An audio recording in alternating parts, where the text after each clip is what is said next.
dal leen ak jàmm ci tas info aboneel ngir dara bañ a di laal. dal leen ak jàmm gannaaw buñ ko gëjee gis moom mii di Amy Ndiaye ñibbi gannaaw coow li fi amaan diggante ma ak ki nga xam te ne moo di Massata Samb ak Modou Niang waral ñoom ñooñu ñu mujjee tëdd na fee ca prison moom itam moom mu dem man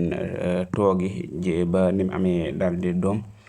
loole nag gannaaw ba moom te di tey ji ci l'Assemblée nationale jëlaat na kàddu di fësal kàddu yu bëri yu jëm ci li nga xam moo di troisième candidature kii le président Macky Sall moom nag lam ci xam le moo di le président Macky Sall daal respecté ak kàddoom yëmut ak ñeneen ñi ndaxte moom de livre bu mbindoon moo tax ndaxte ñoom ñi ñëpp di maire yi bëgg na nag moom mii di président Macky Sall mu nekkat seen kanam nekk seen njiit waaye moom président de la république lam leen xamal moo di moom nitu principe la nitu valeur la kon du dellu ginnaaw mukk ci li nga xam te ne mi ngi koy àddu te comme bindoon na ko ci livre am rek du ko du xëttaat lii di war may lool nga xam te ne moo di livre bi nga xam te ne moom la bind waral ba moom posé wul candidature am ci troisième candidature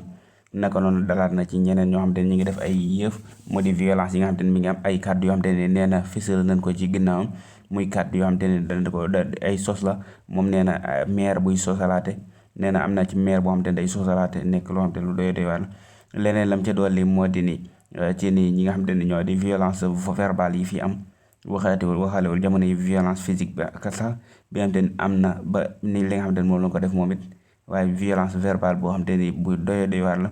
ndaxte gis nañ fi ñoo xam te ne ñu ngi dem bay dal ci kaw ki nga xam te ne moo di le président Macky Sall di ko wax ci wàllum rey nit ak yu ci bëri nee na lu doy waar la loo xamante ni wëree suñu ko bàyyee te ministre yi booba la interpellé directement mu ne ministre bi jiite wàllum justice di kee di Ismaïla Madior Fall wéy leen di abonné jaa ngeen jëf